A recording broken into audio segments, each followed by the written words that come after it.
día de hoy, que son generalidades y proceso salud-enfermedad, muerte celular y adaptación celular. Entonces, nosotros dentro del proceso fisiopatológico, como les estaba mencionando al inicio, vamos a tener una serie de procesos en el cual nuestro organismo, la parte celular, dependiendo al nivel en el cual nosotros podemos actuar, algún proceso inicial de adaptación, ¿no es cierto? ¿Qué entenderían ustedes por, digamos, el proceso salud-enfermedad? ¿Qué entienden de manera general? A ver, ¿algún voluntario?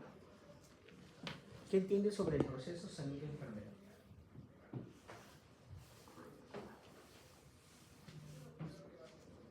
Ahí que se el proceso en que una persona sana por alguna interacción en su medio ambiente y demás puede generar alguna interacción negativa que conduzca a enfermedad. Ya, muy bien, sí. Nosotros somos una entidad que estamos en un medio ambiente, ¿no? Y obviamente viéndonos como un sistema integral, tenemos que adaptarnos a ese medio ambiente. De lo contrario, no vamos a sobrevivir. Y es parte natural de los seres vivos eso, la adaptación. Y obviamente la parte celular tiene procesos de adaptación a diversos estímulos, externos o internos, de los cuales no podemos adaptarnos adecuadamente, o de lo contrario se produce un daño a algún nivel, sea celular, tisular o a nivel de órgano, no se puede reparar eso, pues vamos a entrar en un proceso de enfermedad. Ahora, el proceso de salud y enfermedad también tiene que ver mucho con la parte del ambiente, ¿no es cierto? Pero para eso nosotros tenemos que entender cómo funciona nuestro organismo. Para eso es importante la fisiología, ¿no? ¿Qué han visto en fisiología? ¿O qué es lo que han visto ustedes en fisiología? ¿Para qué nos sirve la fisiología? ¿Porque es un curso importante nada más para probar? ¿Por qué es importante conocer la fisiología? Es para entender los procesos o los cambios físicos, químicos internos de nuestro cuerpo, ¿no? Para que de esa forma nos pueda dar una idea mucho más clara de cómo inicia el proceso, qué cambios se dan y qué es lo que se da. Es como una que va a funcionar. Claro, es el funcionamiento. Conocer el funcionamiento de los diversos órganos, sistemas, para poder conocer lo normal. Si nosotros no conocemos lo normal, no vamos a poder precisar en qué momento empieza a fallar, ¿no? ¿Por qué es importante entonces la fisiopatología? Porque es el estudio del proceso normal cuando se altera. Claro, empiezo a evaluar ese cambio que me está produciendo la función normal, ¿no? Por ejemplo, ¿ustedes qué recuerdan de la función normal de la parte cardiovascular? ¿Qué conceptos existen en la función del aparato cardiovascular? El ciclo cardíaco. Ya, un ciclo cardíaco. Y ese concepto tiene, mejor dicho, el ciclo cardíaco tiene un concepto ¿de qué tipo? Eléctrico, ¿no es cierto? Tiene base eléctrica, es física. ¿Qué más vemos en la parte cardiovascular? Volúmenes, manejo de volúmenes, de presiones. ¿Ves? Son cosas básicas que nosotros lo vemos de repente en el colegio, pero que ya nosotros lo aplicamos a la parte de fisiología. Y es ahí cuando empezamos a ver qué pasa si el volumen aumenta, ¿no es cierto? Y no se adapta a ese vaso sanguíneo a la cantidad de volumen que tenemos. ¿Qué ocurriría? Es lo que primero nos tenemos que preguntar. ¿O qué pasa, por ejemplo, en la difusión de gases, ¿no? En la parte pulmonar, ¿no? ¿Qué pasa si yo necesito una cantidad, una concentración X de oxígeno y yo no le estoy dando esa concentración que necesito? ¿Qué le va a pasar al cuerpo? ¿No es cierto? Vamos a entrar en un proceso de hipoxia, y esa hipoxia, ¿qué me va a conllevar? O dependiente del tiempo también de hipoxia, ¿no? ¿Qué nos permite entender entonces la fisiopatología? Fisiopatología.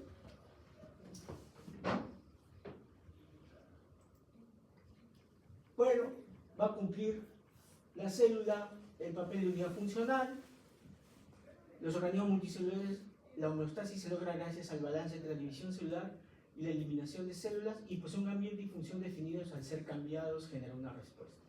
Entonces sabemos que el ambiente va a influir, sabemos que tiene que existir una homeostasis, ¿no es cierto? ¿Por qué? Porque es importante esto de la homeostasis. ¿Por qué es importante vivir en homeostasis? ¿Qué nos lleva a esa homeostasis? ¿Y en qué momento se puede romper la homeostasis? Levante la mano, por favor. Es el equilibrio, la homeostasis. Es el equilibrio en el cual vive el ser humano. Por eso quise está en homeostasis. Una vez que se altera, ya pasa la parte Esta pérdida de homeostasis nos puede llevar a desregulación, que nos puede llevar en algún momento a la enfermedad. Y obviamente, si es que nos adaptamos o resolvemos ese problema, podemos regresar de nuevo a tener salud, entre comillas, ¿no? Y obviamente genera el ambiente es importante. ¿Por qué es importante el ambiente? ¿Qué estímulo, por ejemplo, creen ustedes que nos podría generar daño en un ambiente? La polución, contaminación, muy bien. ¿Qué más? Exposición a radiación. ¿Qué más? la exposición a lugares de accidente. La humedad. Humedad, sí, porque hay pacientes que pueden tener una reacción exagerada, ¿no? Los alérgicos, por ejemplo. Humedad, está a exposición a ácaros, ¿no? Etc. Entonces, hay una serie de estímulos que nos podrían hacer desaparecer esta homeostasis. Bueno, hay un poco sobre la sesión del día de hoy, la finalidad. Esto con respecto a la segunda parte.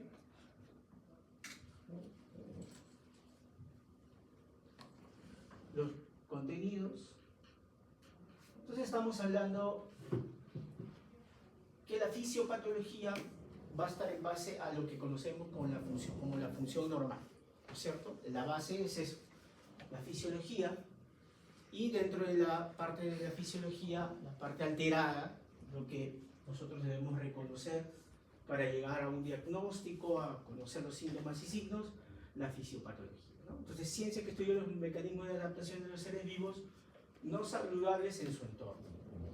Por lo tanto, vamos a estudiar todos los mecanismos, todo lo que hace nuestro cuerpo para adaptarse a ese cambio o adaptarse a ese estímulo que ha hecho algún cambio, recuperar la homeostasis. Eso es lo que vamos a ver en la fisiopatología, ¿no? Y bueno, y tenemos dentro de la fisiopatología, importante conocer justamente lo que les he estado preguntando. Tenemos bases biofísicas, bioquímicas, bioestadísticas, ¿no? Justo lo que hemos estado hablando en la parte cardiovascular, entra en la parte de presión, volúmenes, entran, por ejemplo, producción o no de enzimas, ¿no? Porque hay algunas enfermedades enzimáticas o carentes de enzimas. También la función de ciertas, por ejemplo, ¿se acuerdan de alguna interleucina importante? Interleucinas. ¿6 por qué? ¿Qué te acuerdas de la interleucina 6? Que está relacionada con la inflamación. Ya, muy bien, está relacionada con la inflamación. ¿Cuál otra? ¿Está relacionada con la fiebre o interleucina 1? La interleucina 1 que está también participa en la inflamación. Se produce también y puede, bueno, cuando se produce y hay una acción a algún nivel, puede producir fiebre, ¿no? Bueno, hay una serie de sustancias que ya vamos a ir viendo en el transcurso del curso, que van a tener ciertas funciones para la adaptación, ¿no es cierto? Muchas de ellas van a participar en la activación de células, ¿no? Por ejemplo, en el sistema inmune, ustedes recuerdan que hay células que se tienen que activar para poder hacer su función, de lo contrario no van a participar. Y ahí también intervienen pues algunas interleucinas, citocinas, ¿no? Muy bien. Entonces, tenemos de base físico-química, perdón, biofísica, bioquímica, biofísica y bioestadística. ¿Por qué la bioestadística es importante? ¿Han hecho estadística todavía? ¿Sí? ¿Por qué es importante conocer? Porque no, voy a ser médico, yo no tengo que saber matemáticas. No. Bueno, cuando uno lo piensa así, pero en realidad es muy importante, porque nos va a ayudar a entender muchas cosas. Aparte de la investigación, nos van a ayudar a entender la misma fisiología, la estadística. ¿Ustedes han visto los gráficos de pruebas de función pulmonar? ¿Han visto los gráficos? ¿Han visto los gráficos de lo que es el límite para lo que es eyección en el ciclo cardíaco? Esos son gráficos. Esos son gráficos que tienen que ver con la parte estadística. Y si nosotros no entendemos eso, va a ser más difícil entenderlo, ¿no? Entonces, por eso es importante. ¿Sí?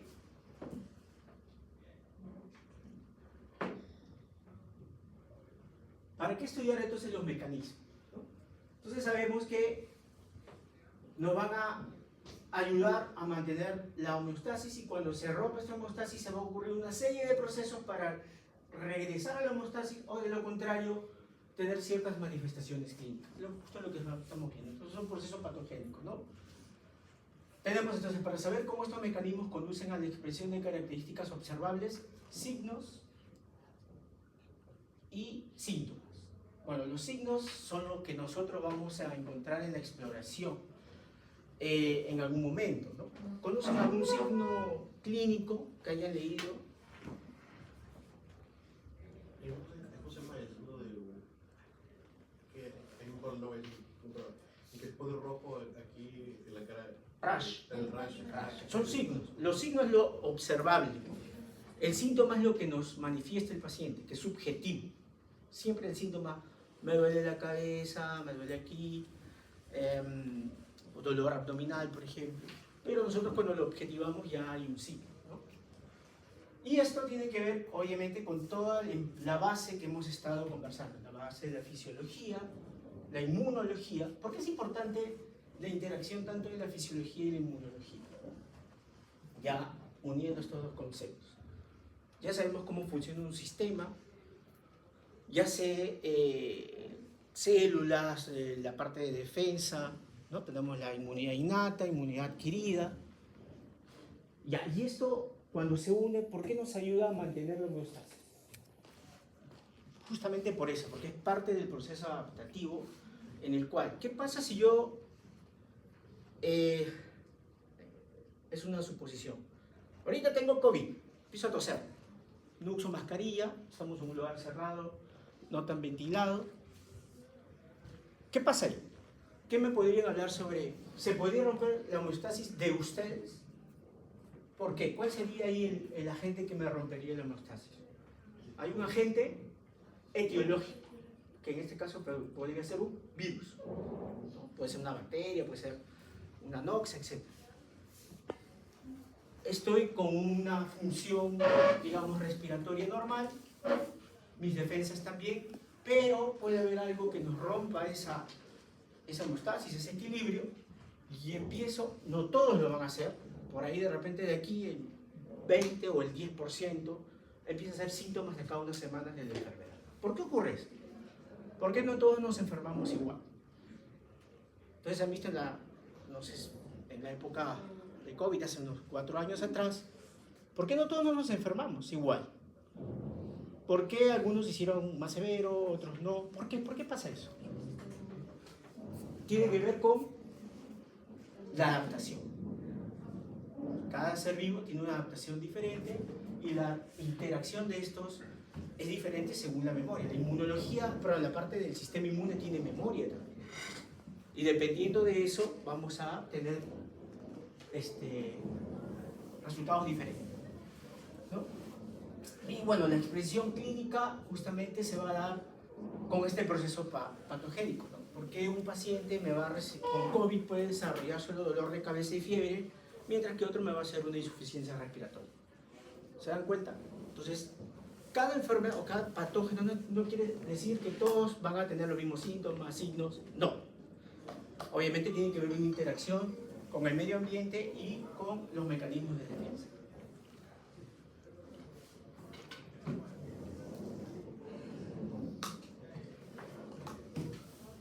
Bien, bueno, entonces para recordar, mantenimiento del estado estacionario que va a garantizar nuestras funciones de homeostasis, proceso patogénico, hay una falla adaptativa, justo lo que les estaba mencionando, y la expresión clínica, que ya la van a ver ustedes cuando hagan netamente introducción a la clínica, o medicina 1, no sé cómo le llaman ustedes a su curso, la parte de semiología. Semiología es lo que yo voy a encontrar al evaluar a nuestros pacientes.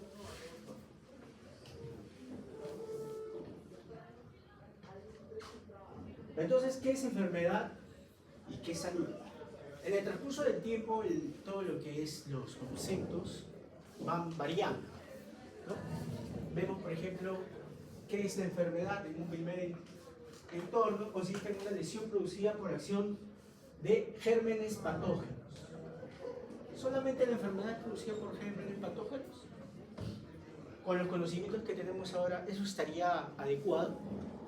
¿Solo un patógeno, un virus, una bacteria, me va a causar enfermedad? ¿Solo eso? ¿Está limitado a eso? No. ¿Existen enfermedades psicosomáticas? Sí, existen enfermedades que se producen por alteración del estado anímico, del estado mental. El medio ambiente influye en el origen de las enfermedades, eso ya lo hemos estado viendo, ¿no es cierto? Influye el medio ambiente. Importancia de la conducta en la prevención de las enfermedades y mejora de la salud. ¿Es importante la prevención? Y acá vamos a entrar ya a otro punto, ¿no? ¿Por qué es importante la prevención en la medicina? O el médico solamente se siente, espera que llegue el paciente, le da su medicamento, su paracetamol y a su casa. Y ya no hago nada más. No, nosotros tenemos un trabajo preventivo. Para eso existe lo que es salud pública, ¿no? Yo tengo que estudiar, y ahí entra la estadística o la bioestadística, yo tengo que estudiar en mi población, por ejemplo, en el Perú, ¿cuál es la enfermedad infecciosa más prevalente? ¿Saben qué es prevalencia? ¿Qué es prevalencia? ¿Perdón? Ya. ¿Cuál es la enfermedad más prevalente infecciosa? La tuberculosis. ¿Qué estamos haciendo con la tuberculosis? Estamos haciendo... ¿Cuál sería una de las maneras de actuar preventivamente contra la tuberculosis? ¿Campañas? ¿Campañas de qué? ¿Campaña? Educación al paciente. Educación al paciente. ¿Cómo se transmite? Muy bien. ¿Qué más? Yendo al área geográfica, donde está el centro, ir a la vivienda, a cada familia. Ya, eso es una intervención. Intervención a la población. Eso se encarga también de salud pública. ¿Cómo? En salud pública también se encarga. Claro, todo lo que es intervención. ¿Y puedo yo prevenir la diabetes? Porque la prevención es exclusiva de la parte infecciosa, o también puedo prevenir enfermedades degenerativas, o puedo prevenir enfermedades genéticas. O solo es la prevención solamente es para evitar infecciones. ¿Qué opinan? Levanten la mano, chicos, no tengan miedo. Levanten la mano. A ver por atrás. ¿Qué dicen? ¿La prevención solo es de infecciosas? Yo creo que no, pero sería también para todos. Claro, la prevención, y ahora lo vamos a ver, abarca muchas áreas. No solamente es evitar la infección. También tengo, como ustedes mismos lo han dicho, al educar al paciente, yo le voy a explicar cuáles son tus factores de riesgo para que tengas ABC enfermedad. Y si tú tienes estos factores de riesgo, vas a tener una probabilidad de tener esta enfermedad. Por lo tanto, ya te educo, te doy tu folleto, explico para qué evitar. ¿Y eso en qué nos ayuda? En disminuir la morbilidad. Porque si nosotros no actuamos, vamos a tener una morbilidad, nos vamos a llenar de pacientes y no es la idea, ¿no? Para eso nuestro papel como médicos es importante. Muy bien. Y origen multicausal de la enfermedad. ¿Por qué multicausal? Bueno, ya estamos viendo que no solamente es un patógeno, incluye el medio ambiente, incluye el área mental, entonces multicausal, ¿no?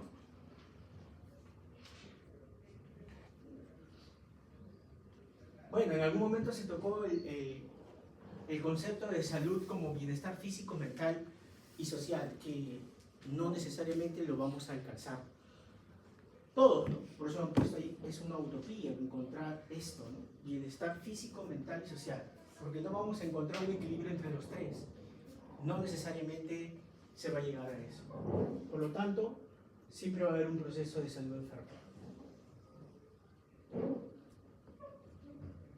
Entonces recuerden ustedes que va a haber una interacción entre el agente, el huésped y el ambiente, ¿no? Con lo que estamos mencionando ahora. Tiene que haber una interacción en este proceso de salud enfermedad.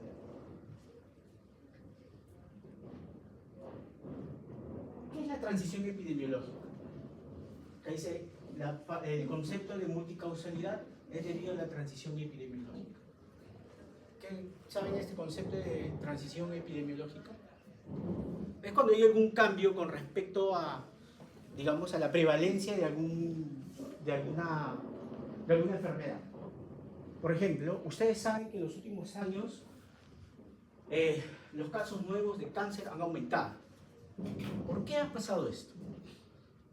Antes de la pandemia, hablamos del 2020-2021, había, digamos, como ejemplo, un 10% de pacientes con cáncer estómago. Después de la pandemia aumentó a un 20%. ¿Por qué se producen esos cambios? Eso es lo que llamamos transición. Hay una transición epidemiológica. ¿Por qué está sucediendo esto? ¿Qué creen que puede haber ocurrido? ¿Ha sido causa de una infección del virus? No sabemos, tenemos que hacer estudios. ¿O hay algún factor, por ejemplo, algún alimento o radiación, que hemos estado expuestos y ha habido este cambio? ¿No? Entonces, son cosas que nos hacen pensar en esto, la multicausalidad. No siempre, o no solamente hay una sola causa. Por ejemplo, ustedes cuando revisen los estudios de investigación, si ya los están leyendo, se tiene que evaluar todas las posibles causas del objetivo que yo quiero lograr en la investigación. Quiero encontrar un objetivo X en la investigación, yo tengo que encontrar todas las posibles causas que me pueden llevar a ese objetivo. De lo contrario, yo estoy teniendo un sesgo. Y para tener un sesgo, pues mi estudio baja de nivel y de calidad. ¿Ya? Eso es como ejemplo para la parte bioestadística. Bien, entonces tenemos que entre salud y enfermedad siempre va a haber un proceso adaptativo y que nuestro organismo tiene que ganar. De lo contrario, vamos a pasar de salud a enfermedad y probablemente si no se resuelve, podríamos llegar a la muerte.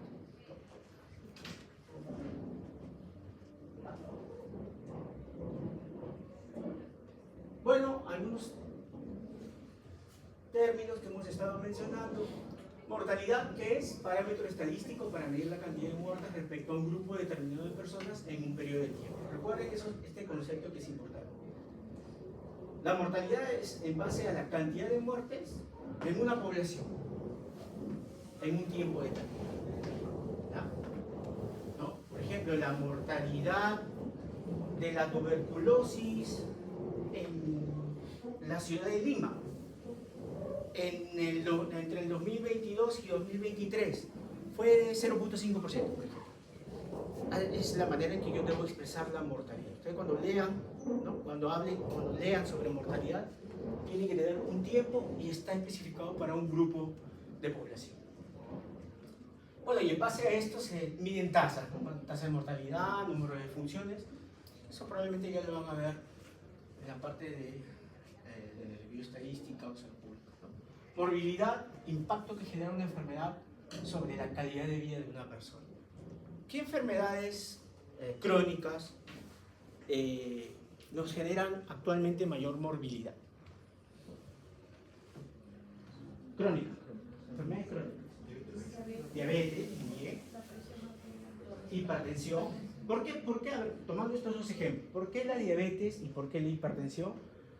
Si es que de repente no actúo o no intervengo haciendo prevención, puedo tener mayor morbilidad?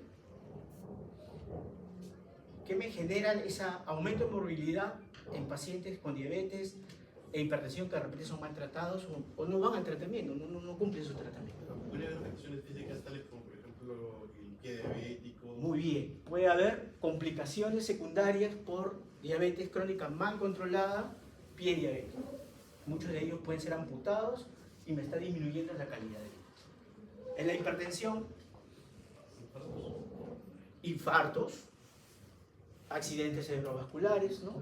Que me van a producir una hemiplegia, no puedo caminar, no puedo trabajar, disminución de la calidad de vida, morbilidad. Entonces, justamente por eso debemos de evitar aumentar la morbilidad, para eso es la prevención, ¿no es cierto? Bien. Entonces, el proceso patogénico, tenemos la parte etiológica, que es importante que en nuestros estudios básicos conozcamos, ¿no?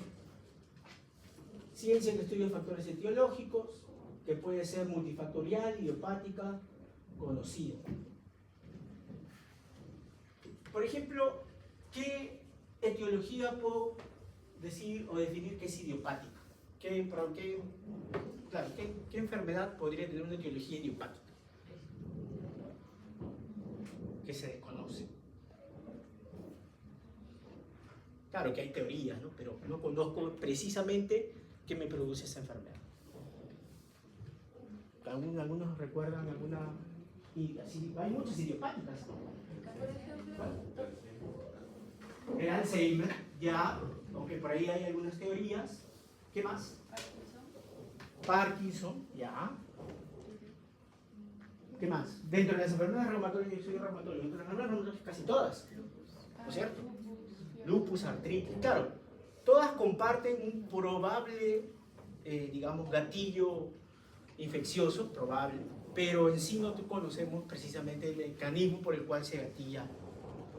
Multifactorial, bueno, hay muchas enfermedades que tienen que ver, ¿no? Por ejemplo, diabetes, hipertensión son multifactoriales porque tienen que ver no solamente la parte genética. No es necesariamente tener, no, mi mamá, mi papá son hipertensos, por lo tanto yo voy a ser hipertenso, no necesariamente. ¿No? Tiene que haber una interacción ahí también con, por ejemplo, la dieta, el ambiente, etcétera, etcétera. Muy bien, sigamos entonces, eso con respecto a la parte de etiología. ¿No? Causas determinantes del inicio del proceso patogénico, pueden ser agentes externos o del propio huésped. ¿Qué agente del propio huésped me puede producir una enfermedad? No necesariamente es externo, ¿no? Ahí dicen, puede ser algo interno, del propio huésped. ¿Cómo? Las autoinmunes, por ejemplo, ¿no es cierto? Hay una desregulación con respecto a, digamos, la acción entre la inmunidad innata, adquirida, con respecto a la presentación de antígenos, o respecto al reconocimiento de antígenos, formación de anticuerpos. Hay una alteración que me puede producir una enfermedad. Factor de riesgo, característicos, situaciones que predisponen a una persona a enfermar, pueden ser hereditarios o ambientales, modificables o no modificables. Entonces tenemos que dentro de los factores de riesgo, que podrían ser dentro de la parte etiológica, puedo tener modificables y no modificables. Por ejemplo, en la diabetes tipo 1, ¿cuál factor de riesgo? ¿Cuál sería el factor de riesgo no modificable? Parte genética. Todo lo que es la parte genética es un factor de riesgo, como yo les estaba mencionando. Yo puedo tener muchos factores de riesgo, de los cuales no necesariamente, por ejemplo, la parte genética, si yo lo tengo, voy a llegar a ser la enfermedad. No necesariamente, tengo que tener otros factores de riesgo. Ahora, esos factores de riesgo no modificables, como la parte genética, no necesariamente me va a llevar a la enfermedad, pero basta con que yo tenga una dieta desordenada, puras frituras, no hago ejercicio, me va a llevar a la enfermedad. Y ese tipo de factor de riesgo es modificable, y es en donde yo debo de actuar en la parte preventiva. Todos los factores de riesgo modificables donde nosotros vamos a actuar en la parte preventiva. Señor, no tiene que comer frituras, señor, tiene que hacer ejercicio, señor, tiene que disminuir la cantidad azúcares que usted va a comer, etcétera, etcétera. Factores modificables. Ya existiría un factor ambiental, por ejemplo en la hipertensión o incluso en la misma diabetes o en las enfermedades reumatológicas. ¿Existe algún factor ambiental que yo pueda modificar para de repente evitar más daño? Por ejemplo, en la parte reumatológica, en el lupus, se habla dentro de la fisiopatología de la exposición a rayos ultravioleta. Yo tengo que decirle al paciente, tiene que evitar exposición a rayos ultravioleta, tiene que usar protector solar o evitar, ¿no?, la exposición directamente. Es modificable, ¿cierto? ¿Sí? ¿Se entiende? Muy bien.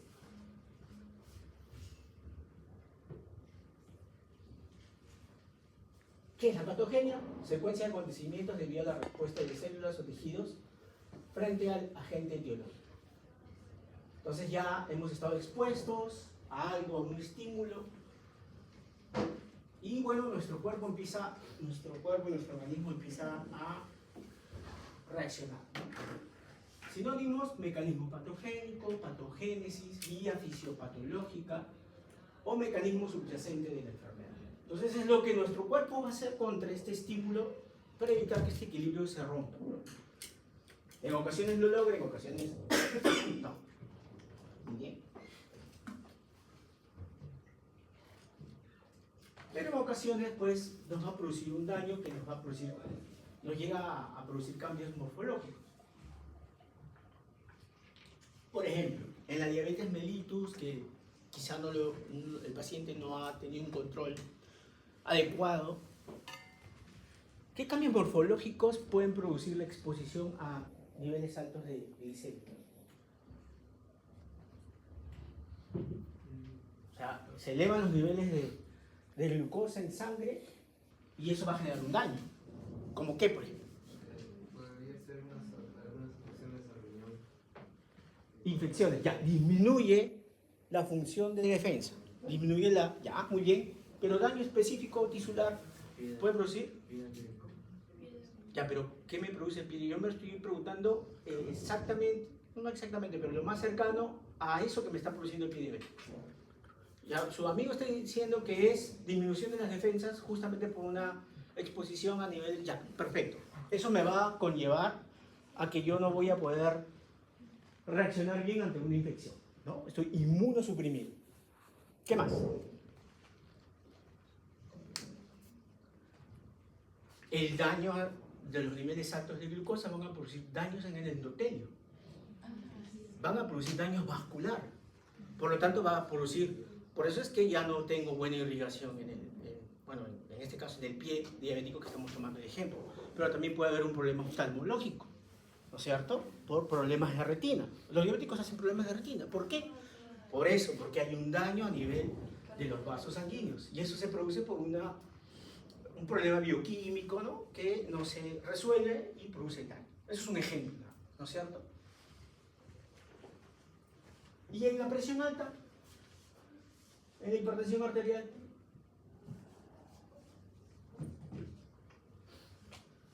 en la hipertensión arterial, por ejemplo, ¿cuál sería ese estímulo constante que me produce un daño morfológico? Que puede ser microscópico o macroscópico. ¿Daño endotelial? Daño endotelial, ¿de qué tipo?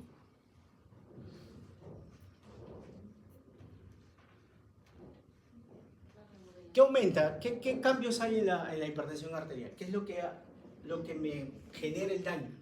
Remodelación cardíaca. Bueno, la remodelación podría explicarse, por ejemplo, ya hay cambios de presiones, cambios de volúmenes, y hay una serie de cambios bioquímicos que me van a producir mayor contractibilidad, menor contractibilidad, dilatación de las cavidades. ¿Se dan cuenta? Es todo un proceso en el cual me va a generar cambios a nivel tisular. Entonces me va a cambiar la parte macroscópica y microscópica. Lo que yo observo al microscopio, puedo ver una célula hipertrofiada, ¿no? De repente ha habido mayor trabajo de los miocitos y hay hipertrofia. Y en los cambios macroscópicos, cuando yo veo un corazón en un proceso de evaluación de una autopsia, una necropsia, veo un corazón grande, ¿no?, cámaras dilatadas, etc. Cambios estructurales. no se logró llegar a la homeostasis. El cuerpo trató de adaptarse generando mayor contractibilidad, por lo tanto aquí la célula tiene que generar mayor energía y obviamente va a hipertrofiarse. ¿Sí? ¿Está bien? Esos son cambios que se van a producir. Y esto nos va a llevar a trastornos funcionales, ¿no? Un corazón que ya no se contrae con la misma fuerza, que su cámara está distendida, por lo tanto no va a generar la misma fuerza de presión para una inyección a todo el cuerpo, que me va a llevar a una insuficiencia cardíaca. ¿Ven? Ejemplos para...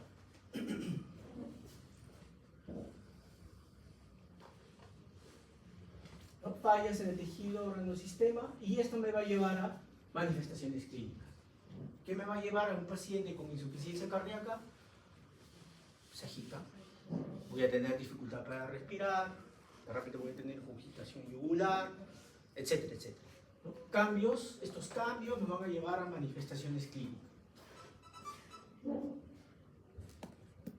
Y esas manifestaciones clínicas, pues lo vamos a ver, como ya lo hemos mencionado anteriormente, que puede ser un síntoma.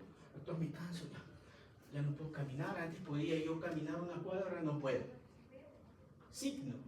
Bueno, ahí voy a encontrar, por ejemplo, alteraciones de pulso, incurgitación yugular al momento de la exploración, o síndromes, ¿no? Síndromes que son conjuntos de síntomas y signos que tienen un mecanismo patogénico en común. Entonces, es un conjunto de signos y síntomas que me van a conllevar a pensar en una enfermedad, que eso es un síndrome.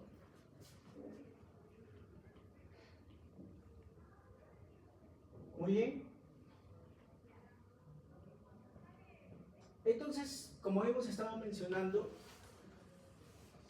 la importancia de la promoción de la salud en este proceso de salud de enfermedad nos va a conllevar a justamente poder manejar eso, ¿no? Nuestros pacientes que puedan mantener su calidad de vida, evitar el aumento de la morbilidad y obviamente de la mortalidad también, ¿no?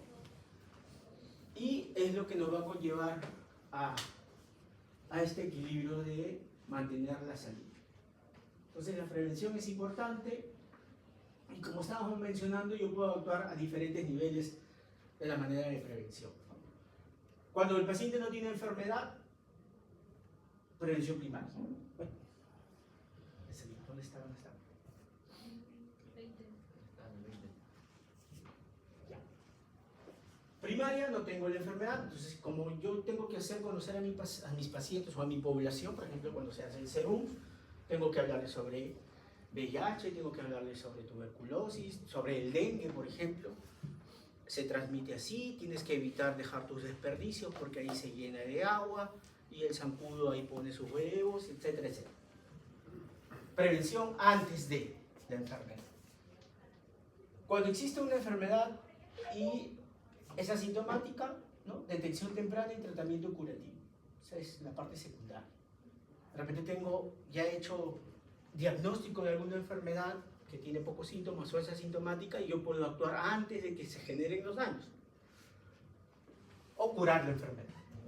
Y terciaria, cuando, bueno, ya tenemos algunos daños, pero podemos reducir algunas complicaciones, ¿no? Por ejemplo, aquí en la terciaria, ¿en qué patologías puedo hacer esta prevención terciaria? Donde ya hay un diagnóstico y hay un poco de daño, pero quiero evitar complicaciones. ¿Alguna enfermedad que recuerden ustedes? Por ejemplo, la parte oncológica, ¿no? La parte oncológica, algunas, ¿cómo? Claro, en la diálisis yo puedo dar soporte dialítico a los pacientes por algún problema renal han llevado a estar en diálisis y puedo evitar algunas complicaciones. En el caso de, por ejemplo, también de la diabetes, de la hipertensión, que ya tienen un diagnóstico, pues tengo que actuar para evitar complicaciones. Si yo quiero evitar un problema de isquemia cerebral en un paciente con hipertensión, tengo que actuar. No, señor, tome su pastilla. No. Tengo que explicarle al paciente de las posibles complicaciones que puede ser el no tomar su pastilla. ¿No? Hay pacientes, no, yo no tomo, yo me siento bien y es peor.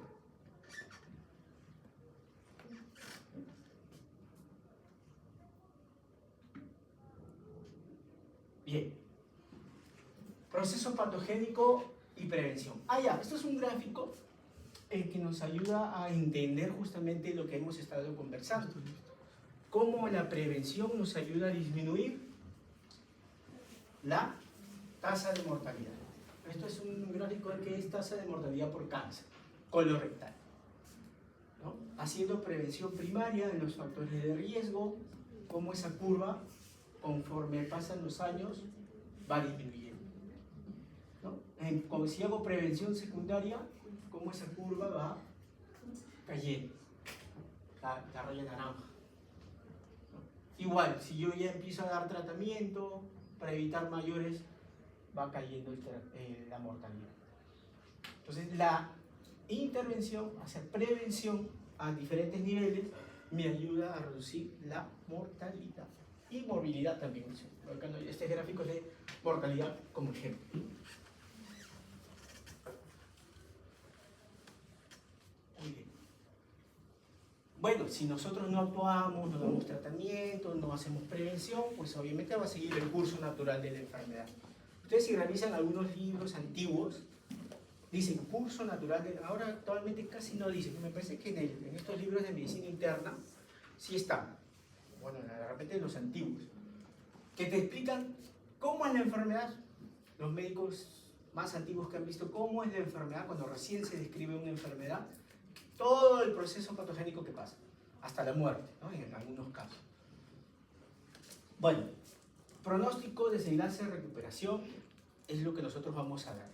En un paciente podemos evaluar su pronóstico dependiendo obviamente de la enfermedad. Es diferente un pronóstico de un paciente diabético que cumple sus tratamientos, que lo hemos detectado a tiempo y tiene un control regular. De repente va a tener un pronóstico bueno, ¿no? Bueno, en este caso no nos va a llevar a la recuperación, pero sí nos va a llevar al control de la enfermedad. En el caso de pacientes oncológicos, no necesariamente, dependiendo obviamente qué tipo de problema oncológico tiene, sí nos puede conllevar o a la recuperación, o en otros casos, pues lamentablemente no podemos hacer más y simplemente tener lo que nos lleva a la muerte, ¿no? Con respecto a exámenes auxiliares, esto es un poquito más para ver la parte de evaluación de los exámenes auxiliares. ¿Por qué creen ustedes que existen exámenes auxiliares y algunos usamos y algunos otros no lo usamos? Porque ustedes conocen los exámenes auxiliares, pero cuando se desarrollan los exámenes, no es, existe piden esto, no, hay una explicación, ¿no? ¿Por qué yo en algunos, por ejemplo en la diabetes, yo puedo pedir una glucosa en ayunas? ¿Por qué no la pido en cualquier momento? ¿Por qué pido hemoglobina glicosilada de repente para ciertos periodos y no en todo el proceso de la diabetes? Entonces, esto tiene que ver con los estudios que se realizan en las pruebas, ¿no? De los exámenes auxiliares, ¿no? Y es importante que ustedes lo conozcan, de repente ya lo han visto en la parte estadística. Esta es una relación entre el resultado de la prueba diagnóstica y la presencia de la enfermedad. No siempre quiere decir que si yo hago un examen X y sale positivo, quiere decir que mi paciente tenga la enfermedad. No siempre. Y eso a veces nos causa confusión. Entonces, este cuadrito nos explica. Por ejemplo, si tenemos un paciente que tiene la enfermedad, le realizo la prueba y es positiva, es un verdadero positivo. ¿No es cierto? Tiene la enfermedad y la prueba es positiva. Pero ¿qué pasa si a ese mismo paciente no tiene la enfermedad, pero le realizo la prueba y me sale positivo? Entonces, esto se llama falso positivo. Ahora, un paciente que tiene la enfermedad, le realizo la prueba, pero esta prueba me da negativo, es un falso negativo. Y en el caso de un paciente que no tiene la enfermedad y le realizo la prueba y es negativo, es un verdadero negativo. Estos son estudios que se realizan de las pruebas para evaluar la sensibilidad y la especificidad de la prueba. Son términos que se utilizan en bioestadística para evaluar en qué momento yo puedo utilizar una prueba, tanto para confirmar un diagnóstico o como para descartar. Bien. Y eso puede pasar en muchos exámenes. Características de los exámenes: la validez, que es la herramienta de medición que determina lo que mide; la confiabilidad, eso significa que cuando yo repito el mismo examen en la misma persona, me tiene que dar un resultado igual, no puede variar. Especificidad, es la proporción de sanos que son negativos a la prueba, y un resultado positivo me confirma el diagnóstico. Fijen estos conceptos, ¿eh? Especificidad, proporción de sanos que son negativos a una prueba, y el ser positivo me confirma el diagnóstico. Y con respecto a la sensibilidad, la proporción de enfermos que son positivos a la prueba, y si es negativa me descarta la enfermedad. Entonces, la sensibilidad, o las pruebas que tienen alta sensibilidad, los exámenes auxiliares, pruebas que tienen alta sensibilidad, lo puedo usar yo, por ejemplo, para screening, tamizaje, en trabajos de prevención, ¿no? Existen muchas pruebas de screening, ¿no? Por ejemplo, existen por ejemplo, para evaluar osteoporosis, existen unos densitómetros que son de talón. Uno coloca su pie, y eso en una campaña médica, un domingo que me voy a un lugar, puedo hacer a miles de personas, a una población enorme, porque es rápida, sencilla, es sensible, porque yo voy a captar pacientes que me van a dar, muchos de ellos me van a dar positivo al examen, pero no necesariamente quiere decir que tienen la enfermedad. Muy bien. El concepto dinámico, entonces, tenemos muerte y recuperación de la salud, ¿no es cierto? ¿Y qué tiene que ver esto con todo lo que hemos mencionado, que van a interactuar para de repente tratar de romper esta homeostasis, ¿no? Factores ambientales, sociales, económicos, culturales, que nos van a conllevar a mantener en este concepto dinámico entre lo que es tener salud y paz.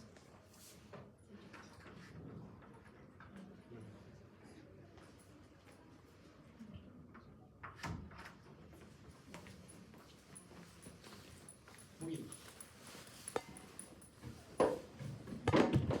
¿Qué una hora? A las 12 termina, ¿no? Sí, preguntas. Vamos a parar un poquito.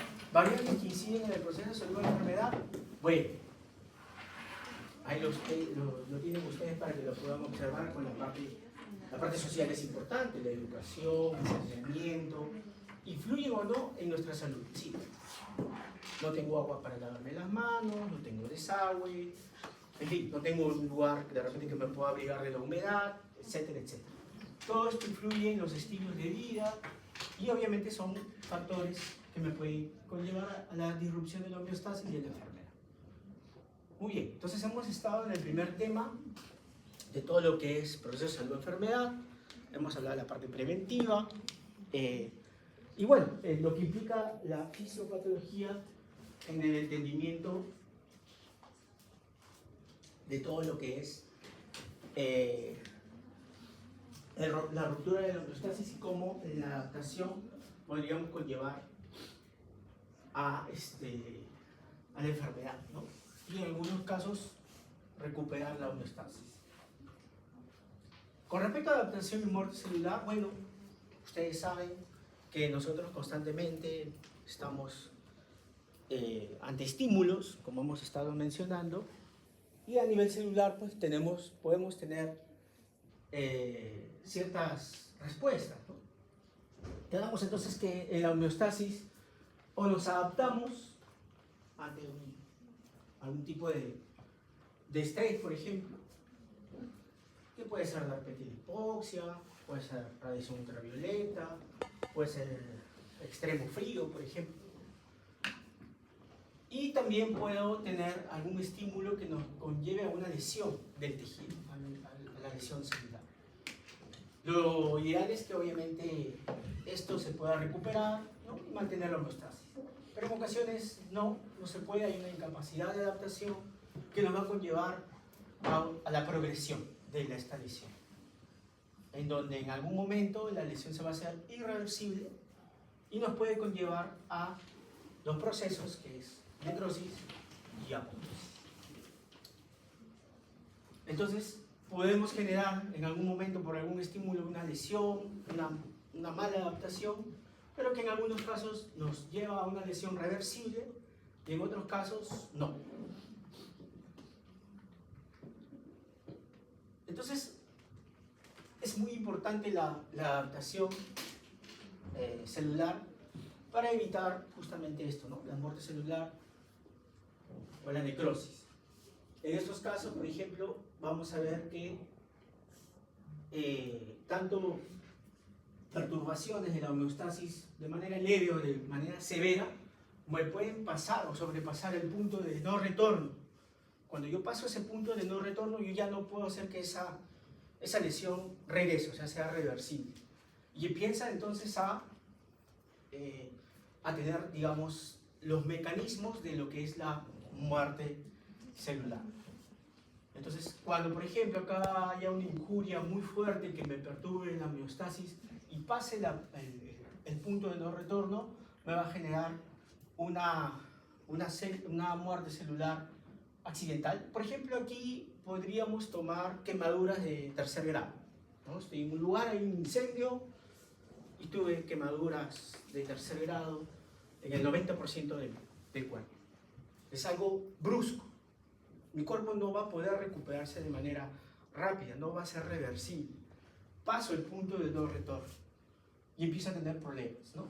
Problemas de adaptación celular y que me va a conllevar probablemente a la muerte, en este caso programada, ¿no? Y que nos va a llevar a una serie de liberación de citocinas, moléculas que nos van a conllevar a ciertos procesos. ¿Ustedes conocen sepsis? La sepsis, ¿no? La sepsis es un proceso que tiene que ver con un proceso que a veces ya no tiene retroceso y que se implican muchas moléculas, citocinas, en fin, que van a conllevar a la muerte. En algunos casos puede haber liberación de lo que son los DAMs, que tienen que ver con moléculas que van a activar la muerte celular y que esto nos puede conllevar a la reacción inflamatoria o inmune, ¿no? Por ejemplo, esto nos puede conllevar a exposición, por ejemplo, de ciertos antígenos patógenos, ¿no? Por ejemplo, yo me expongo al virus del SARS-CoV-2 que me produce el COVID-19, ¿no? Todos hemos estado expuestos, algunos hemos tenido síntomas, otros no, pero esas proteínas, lo que conforma el virus, son antígenos. Y al estar interactuando con nuestro sistema inmune, va a empezar a generar esto, ¿no? Reacción inflamatoria o actuación del sistema inmune. Y al generar esto, va a generar, en algunos casos, que produzcamos enfermedad, o en otros casos regresemos a la homeostasis.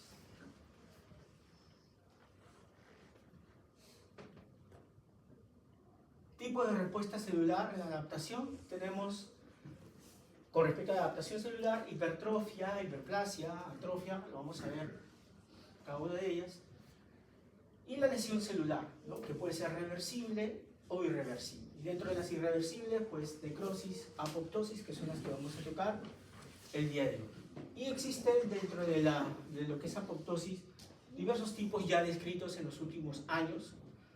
Quizá en realidad el mecanismo fisiopatológico es muy parecido, pero la intervención de ciertos componentes bioquímicos o sustancias hacen que varíe el nombre.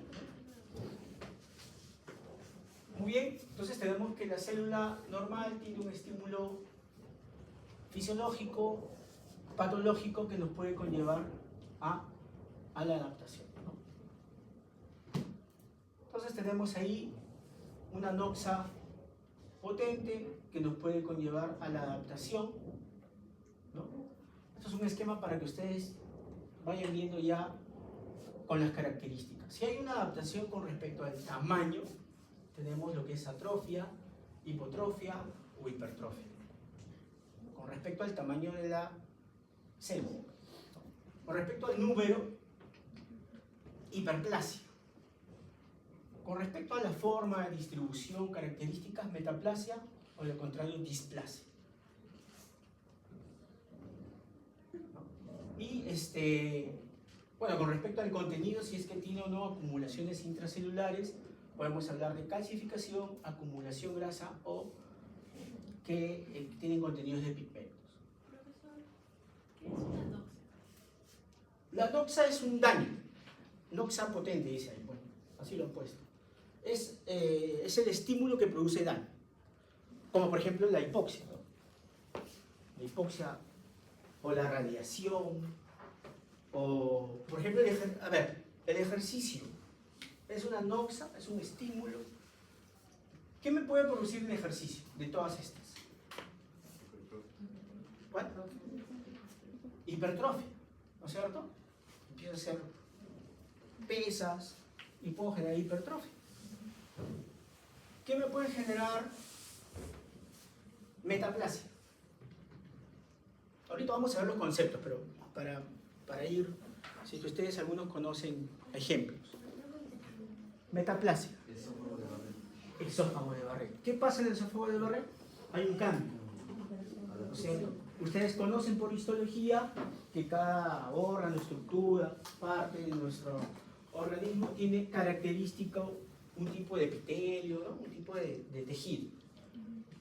Cuando hay ese cambio, hay una transición ahí por otro tipo, estamos hablando de metaplasia. Y esto es obviamente por un estímulo. En el caso del esófago de Barrett, ¿qué sucede?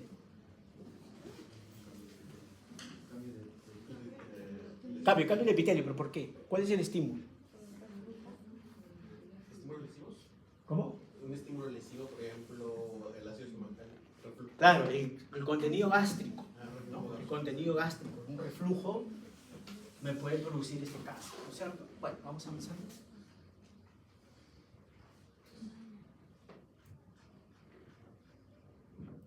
Bueno, hiperplasia fisiológica, hormonal, estimulación estrogénica como el crecimiento de mamas, útero, gestación.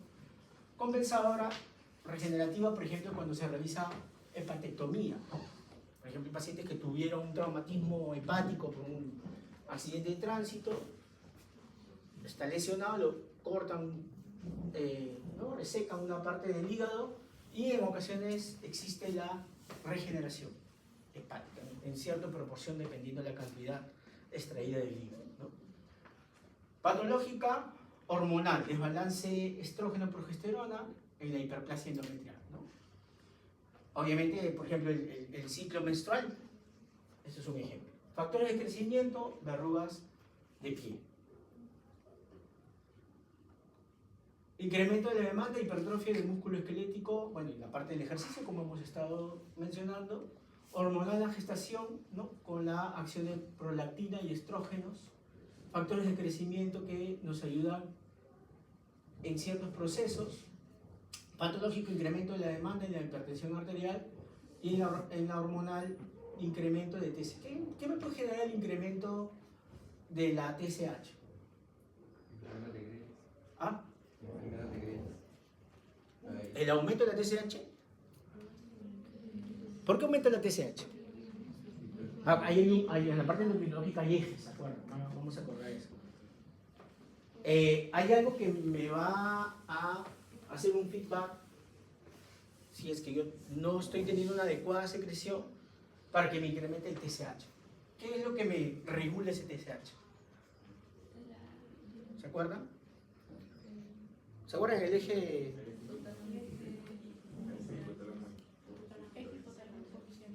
Ya, pero ¿qué me genera un incremento de TSH? ¿Cuál es el estímulo que me hace que dice, ay no, tengo que generar más TSH porque algo no está funcionando? La disminución de T3 y T4. Disminución de las hormonas periféricas, ¿no es cierto? Eso me va a dar estímulo. En este caso, de repente no estoy produciendo buena cantidad de T4. ¿Por qué? Hay algún problema a nivel de la misma hormona tiroidea que no estoy produciendo T4 y eso se detecta y empiezo a generar más. El TSH es el que me va a ayudar a producir mayor cantidad de hormonas, ¿no? Bueno, eso lo vamos a ver para la parte endocrinológica. Bueno, vías efectoras de la hipertrofia, incremento de la degradación de proteína, incremento del traslado de proteínas, incremento de la expresión génica, ¿no? Mayor sobrevivencia, mayor matriz extracelular y reclutamiento de células satélites. Estas son las vías por las cuales se genera la hipertrofia celular. La atrofia, reducción del tamaño celular por pérdida de sustancia. Tenemos fisiológicas y patológicas. En la fisiológica, por ejemplo, en la menopausia, ¿no? Donde el endometrio se va a reducir por causas de déficit hormonal. La patológica por falta de uso, desnutrición, isquemia, pérdida de estímulo endocrinológico, en algunos casos.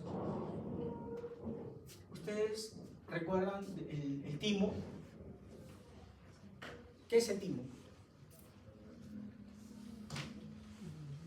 ¿No recuerdan? ¿Ah? Es un órgano linfóide. ¿Y lo tenemos siempre? Así es. Va disminuyendo la cantidad, ¿no? Se atrofia. Causas. Desuso de la desinervación, pérdida de estimulación endocrina, etcétera. Isquemia, envejecimiento. Esto es un ejemplo de isquemia, torsión testicular que está produciendo atrofia, ¿no? Testículo normal, testículo con atrofia. Bueno, dentro de las características hay disminución del tamaño de la célula, de sus organelas, reducción de las necesidades metabólicas, entra en hipofunción y por lo tanto hay menor cantidad de mitocondrias que producen menos cantidad de energía como ATP.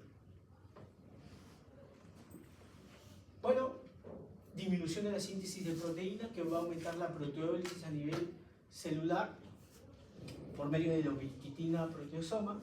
Y la falta de nutrientes y el desuso de la ubiquitina ligasas que se unen al pequeño peptidubiquitina en las proteínas y las dirigen a que sean degradadas por los proteosomas. Hay una mayor degradación por medio de la ubiquitina proteosoma de proteína celular, ¿no? Entonces hay disminución. Bueno, acá vemos una imagen microscópica de lo que es atrofia celular, con disminución de producción de normal, con disminución de producción de espermatocitos. Metaplasia, ¿no? Es el cambio de tipo de célula adulta por otro tipo de célula, ¿no? Que puede ser epitelial o mesenquimatosa, ¿no? Hay una reprogramación de las células madre, por lo cual cambia otro tipo de célula y puede ser un paso intermedio para que el tejido normal pase a ser un tejido cancerígeno. Hay algunas metaplasias que tienen mayor riesgo de transformarse en un tejido que sea cancerígeno. Lo van a ir viendo también en su práctica. También puede producir cambios pulmonares, ¿no? Cuando hay cambios de epitelio cilíndrico pasa a ser escamoso, ¿no? Por un daño crónico, por ejemplo, pacientes que fuman o que están expuestos a asbesto u otros tipos de sustancias tóxicas. Van a generar cambios, nos pueden conllevar a enfermedades oncológicas, como en este caso el carcinoma epidermoide pulmonar. Y acá tenemos algunos ejemplos, ¿no? Sobre tejidos metaplásicos, para que lo repasen. Acá, por ejemplo, hemos estado hablando del esófago a nivel por cambios de metaplasia, el estímulo, que es cambios del nivel de acidez, ¿no? Y que, por ejemplo, el cambio de escamoso a intestinal puede ser precanceroso. Aquí hay algunos ejemplos para que ustedes lo puedan repasar.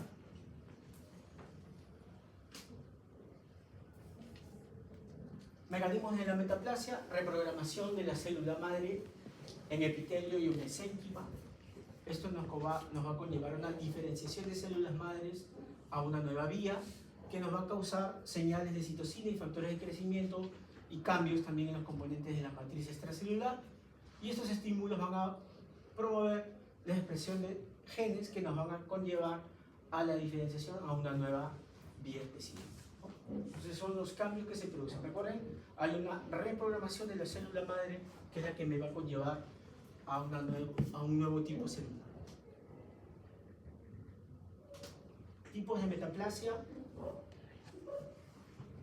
Respuesta epitelial, respuesta adaptativa frente a un agente crónico, ¿no? Puede ser escamosa en epitelios de mucosas, glándulas gástricas en el esófago de Barrett, intestinal en las gastritis y colecistitis crónicas.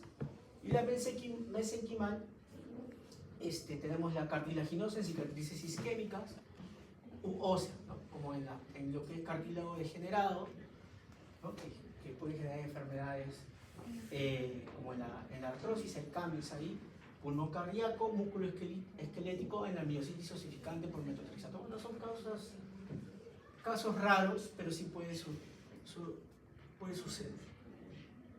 La displasia es el crecimiento celular desordenado de un tejido específico con presencia de células de diferentes tamaños, formas y organización. Entonces, displasia, puedo ver diferentes tamaños, formas y organización. Y es como lo vamos a ver acá. Por ejemplo, esto es lo que es en cambios a nivel del cuello uterino, como de lo normal que se ve ordenado en capas, podemos ver una diferenciación en la organización, en el tamaño de la célula, ¿no? Y en la forma también. Y que esto obviamente se da por tipos o etapas que nos van a conllevar a un estadio de cáncer. Por lo tanto, es potencialmente reversible si es que yo genero un cambio que me puede producir la reversibilidad sin llegar a la displasia, ¿no? Ya cuando llego a la displasia, pues esto es precursor de cáncer y tengo que hacer ya tratamientos de otro tipo, ¿no? Si la displasia no se detiene, puede llegar a tal nivel que ya no se encuentra una diferencia entre esta y un carcinoma. Por lo tanto, la displasia me puede conllevar a cáncer. Bien, la muerte celular es importante, ¿ya? Conocer estos mecanismos son importantes porque vamos a verlo casi en todas las primeras semanas, ¿no? Ustedes recuerdan del sistema inmune, existe lo que es la presentación de antígenos, ¿no? Para reconocimiento. Yo me enfermo de un agente X, ¿no? Se reconocen los antígenos de este agente X para cuando yo vuelva a estar expuesto a este agente X, yo reacciono y me genera una defensa, ¿no es cierto? Así actúan también las vacunas, por eso nos vacunamos. Nos colocan un antígeno en el cual nuestro organismo, nuestro sistema inmune va a reaccionar, que cuando seamos expuestos por segunda vez, probablemente no vamos a desarrollar la enfermedad, simplemente las defensas que van a hacer que ese microorganismo muera. ¿Y qué tiene que ver esto? ¿Qué tiene que ver eso con la muerte celular? ¿Qué tiene que ver la defensa o el sistema inmune con la muerte celular? ¿Hay alguna conexión? ¿O no tiene nada que ver? Las células mutadas, por ejemplo. ¿Cómo? Células mutadas y que el inmune las destruye. Ya, sí. ¿Tiene que ver también la muerte celular en el cáncer? Sí. La muerte celular por eso es muy importante. ¿Por qué les preguntaba sobre el sistema inmune? Porque las enfermedades autoinmunes tienen un proceso de regulación. Entonces, esto existe al momento que digamos, entre comillas, se capacitan ciertos linfocitos para poder hacer la presentación de antígenos. Hay algunos que son autorreactivos, es decir, van a reaccionar contra lo propio. Esos tienen que ser eliminados. Si no existiera esto, todos tendríamos enfermedades autoinmunes. Cuando sucede una desregulación, que bueno, lo vamos a ir viendo, es cuando sucede esto. Igual pasa en el cáncer, ¿no? Hay células o hay proteínas no bien configuradas y que esto, si no se detecta, nos va a conllevar a un proceso de daño y vamos a generar células no adecuadas que si genera crecimiento no controlado nos va a conllevar a tumores, etc., ¿no? Entonces, por eso es importante. Causas de daño celular. Bueno, hay una serie de causas, ¿no? Lesiones por agentes físicos, radiación, químicos, biológicos, nutricionales, injuria por reacciones inmunológicas que hemos estado comentando, y defectos genéticos. Por ejemplo, ¿qué lesión por desequilibrio nutricional nos puede generar muerte, daño celular? Por nutrición. Porque lo lógico es si yo me nutro, no debería estar sano, no me debería generar daño. Pero de repente hay algo que no estoy haciendo bien y me está generando algún daño. Por ejemplo, la placa ateromatosa, ¿no? La aterogénesis.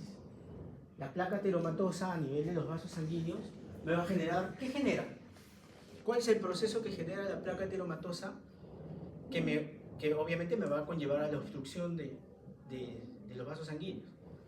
La inflamación, ¿no? Hay un proceso inflamatorio, porque hay una serie de células que van a participar ahí y que me van a conllevar a la obstrucción, ¿no? Eso lo vamos a ver en el proceso inflamatorio. Creo que toca la otra semana. Adaptación y estado de la célula afectada. Bueno, la respuesta celular a estímulos lesivos depende de la naturaleza de la célula, al tipo de agresión, al tiempo en el cual uno está afectado, la intensidad y obviamente adaptación y estado de la célula afectada, ¿no? Tiene que ser una célula íntegra para poderse adaptar de mejor manera. De lo contrario, pues va a fallar el proceso adaptativo.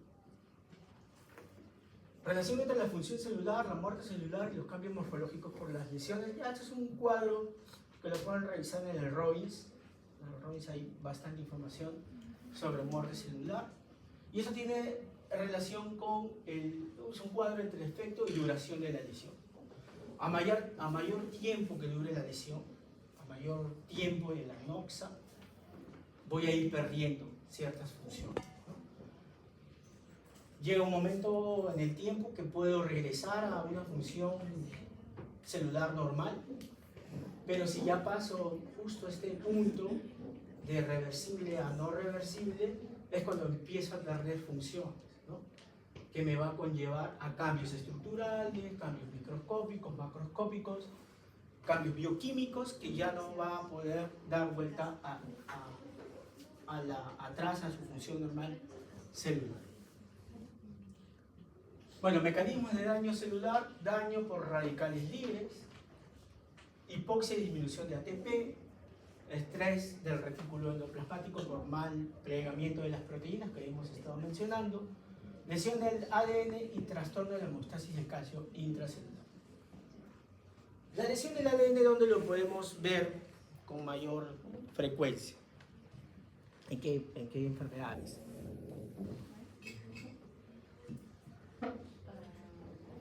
Justo en la parte oncológica.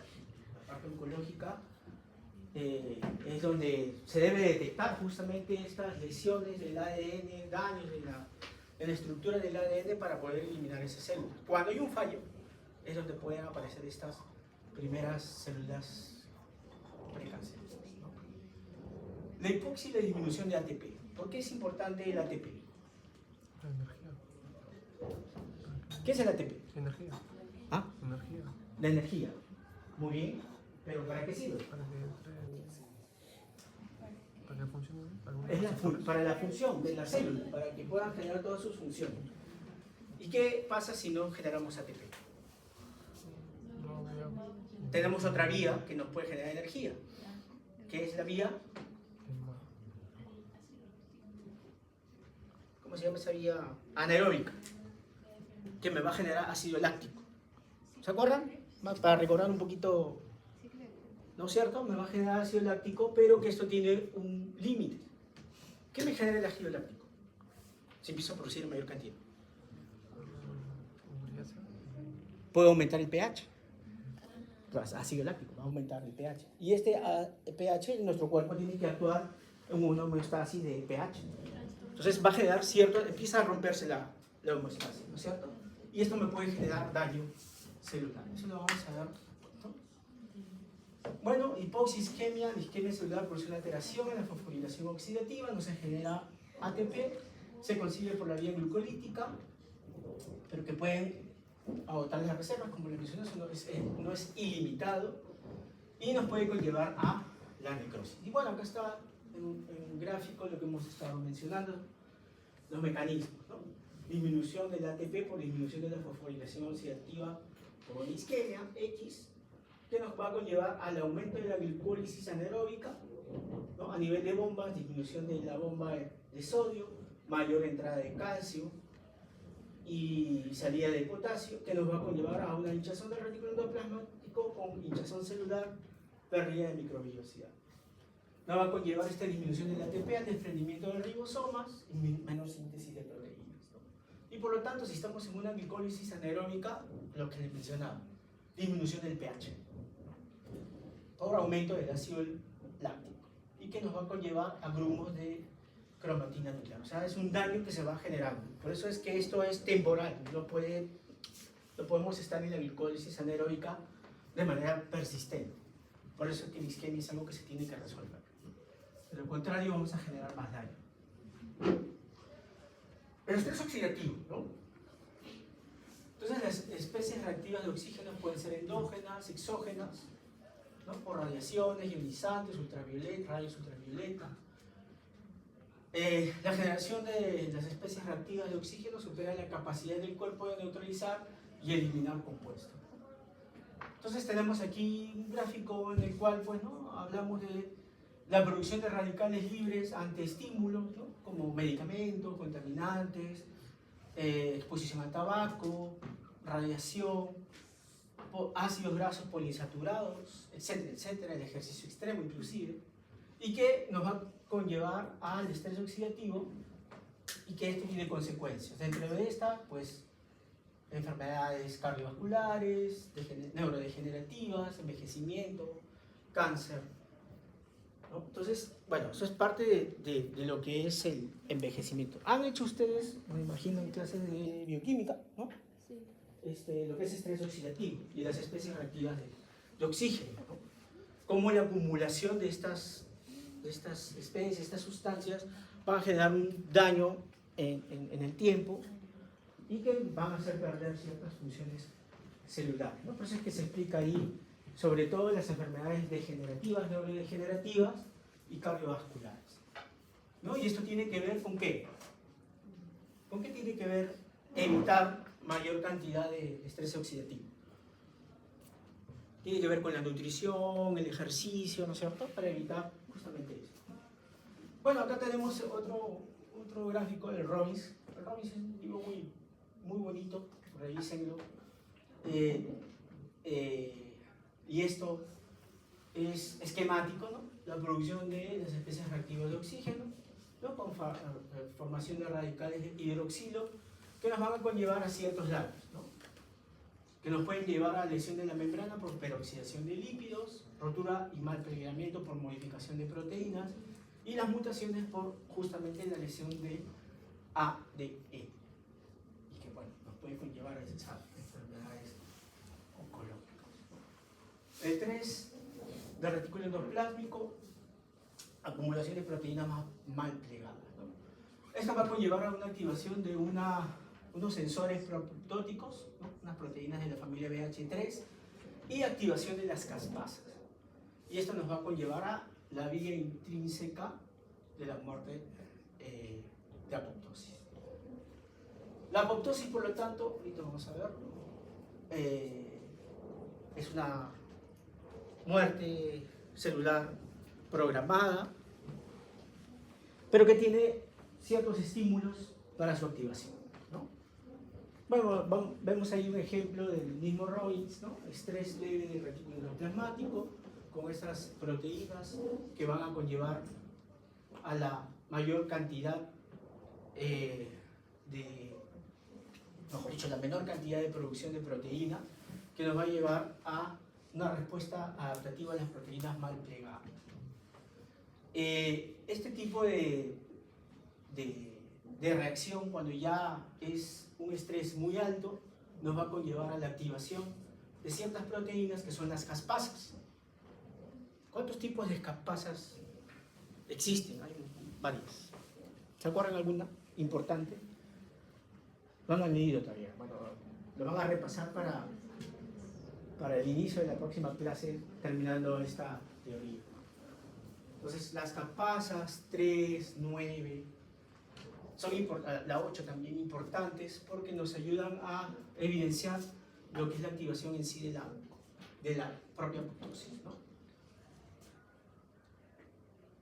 La lesión del ADN producido por radioterapia, quimioterapia, etc.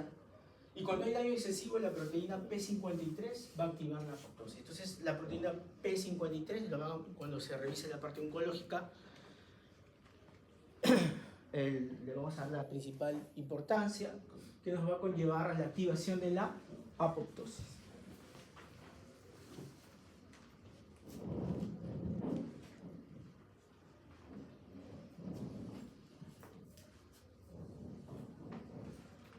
Deterioro de la homeostasis del calcio. Entonces, ciertas noxas como las isquemia, la toxina, aumento de toxina, va a generar mayor ingreso de calcio a nivel del citosol, como flujo en la membrana celular, y esto va a participar en los mecanismos de apoptosis y es un efector central de la necrosis también. Entonces, es un mecanismo que va a participar en estas dos. El aumento del calcio va a producir enzimas de destrucción como proteasas, endonucleasas, ATPase, por lo tanto va a generar mucho daño a nivel celular, ¿no? Tenemos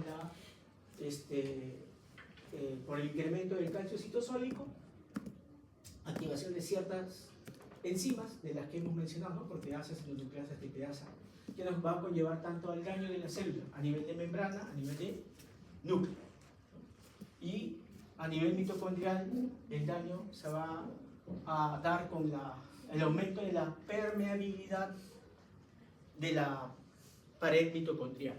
¿Qué contiene la mitocondria? ¿O qué hace la mitocondria? ¿Por qué es importante? En este caso. Acá, la mitocondria es la estrella en lo que es muerte celular. Porque depende de la integridad de la mitocondria también que se desencadenen justamente estos procesos, ¿no? Ahora lo vamos a ver. Entonces, ¿pero qué es la mitocondria? ¿Qué hace? ¿Cuál es su función? ¿No se acuerdan? ¿Ah? Producción de energía, justo de lo que hemos estado hablando. ¿Y cómo produce energía?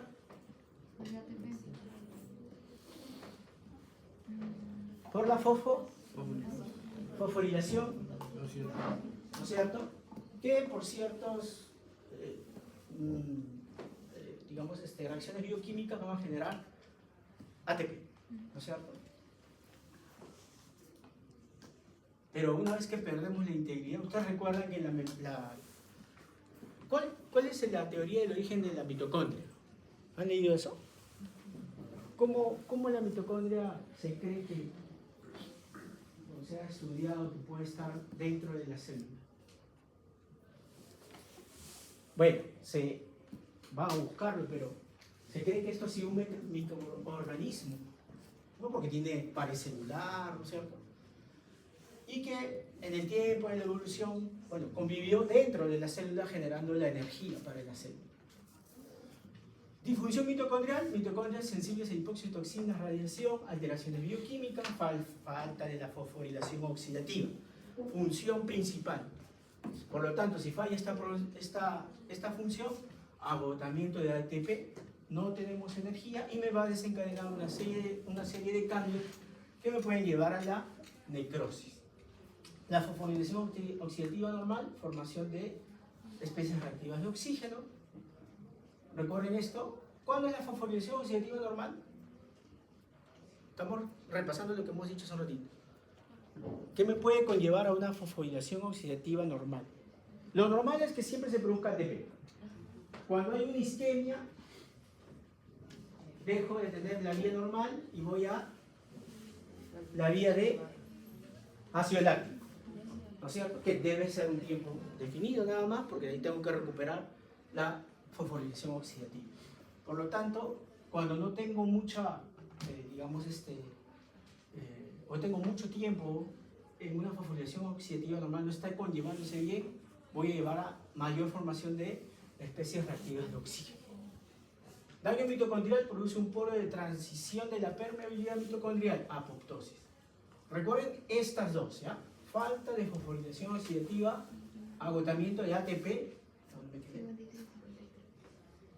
En medio, 53. 53. ¿No es cierto?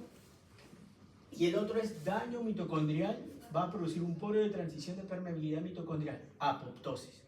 Recuerden esas dos. Fijen eso, porque en los gráficos lo vamos a volver a ver. Y esto de aquí, que les estoy diciendo, la transición de la permeabilidad mitocondrial tiene que ver con la liberación del citocromo C. Si yo pierdo la integridad de la membrana mitocondrial, adentro de la membrana mitocondrial, recuerden ustedes que tiene pliegues, ¿no es cierto? Allá está el citocromo C. Pierdo la integridad, el citocromo C sale y al citosol y me va a conllevar a la activación de la apoptosis. ¿Sí? ¿Está claro? Recuerden esos dos conceptos para que se pueda fijar. Defectos de la permeabilidad de membrana. Muy bien. Daños en la membrana mitocondrial por menor producción de ATP, necrosis otra vez. Lesiones en la membrana plasmática, pérdida del equilibrio osmótico de líquidos, serían metabolitos vitales para la regeneración de ATP. Y lesión de las membranas lisosómicas, fuga de enzimas en el citoplasma, activación de las hidrolasas ácidas. Eso con respecto al daño de la membrana celular. ¿Ya? Lesión celular reversible. Estaría la lesión celular en que la alteración, función y morfología puede normalizarse si es que yo detengo el estímulo que me está produciendo el daño. ¿Cuáles son estos patrones? Tumefacción por aumento de la permeabilidad de la membrana, por disminución de la función de la bomba sodio-ATPasa, sodio-potasio ATPasa, y puede denominarse cambio hidrópico o degeneración vacuolar. Y el cambio graso es aparición de vacuolas llenas de grasa, ¿no?, que nos van a conllevar a estos cambios reversibles. Lesión celular irreversible.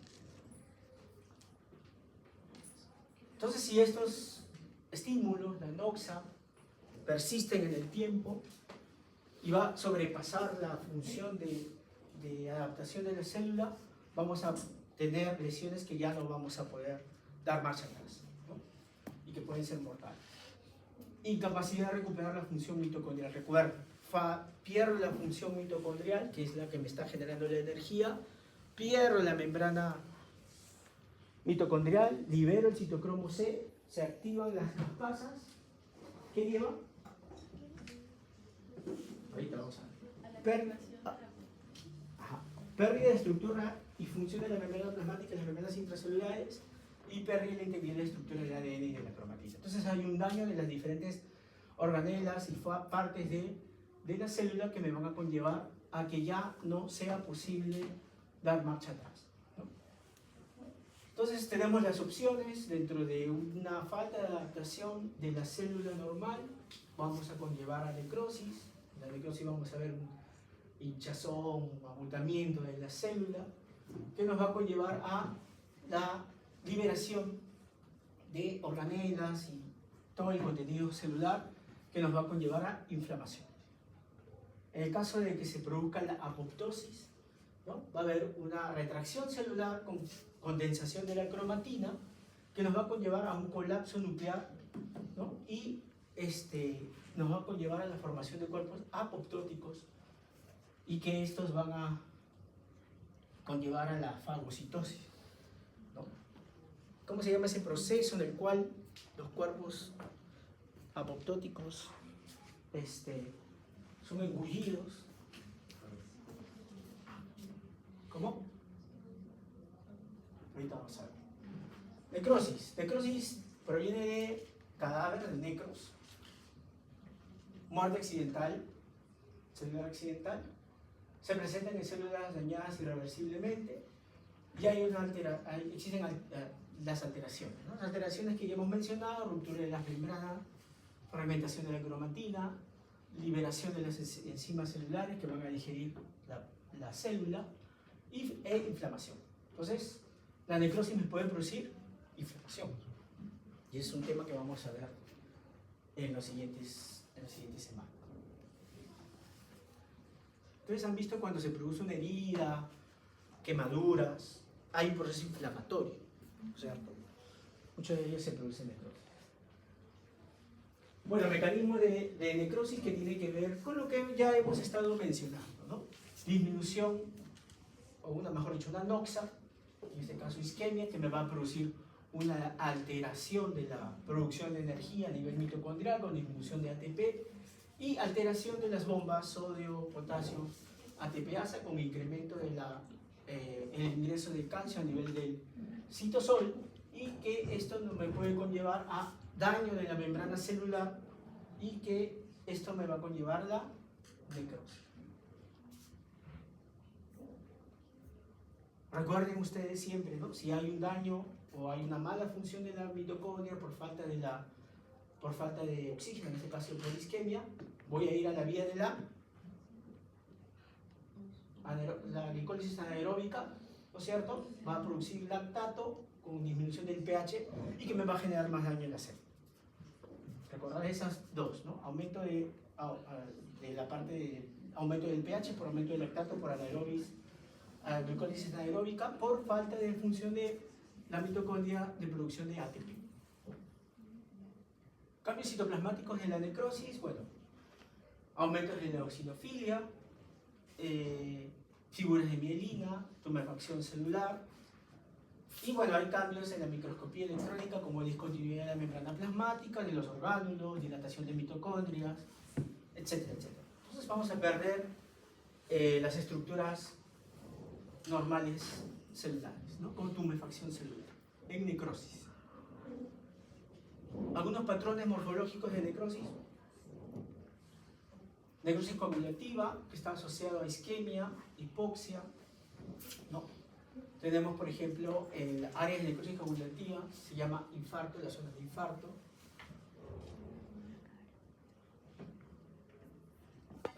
Su consistencia es firme y levemente matizada. Cambios nucleares en la necrosis, consecuencia de la ruptura de ADN y cromatina. Existe pignosis, cariorexis y cariolisis, ¿no?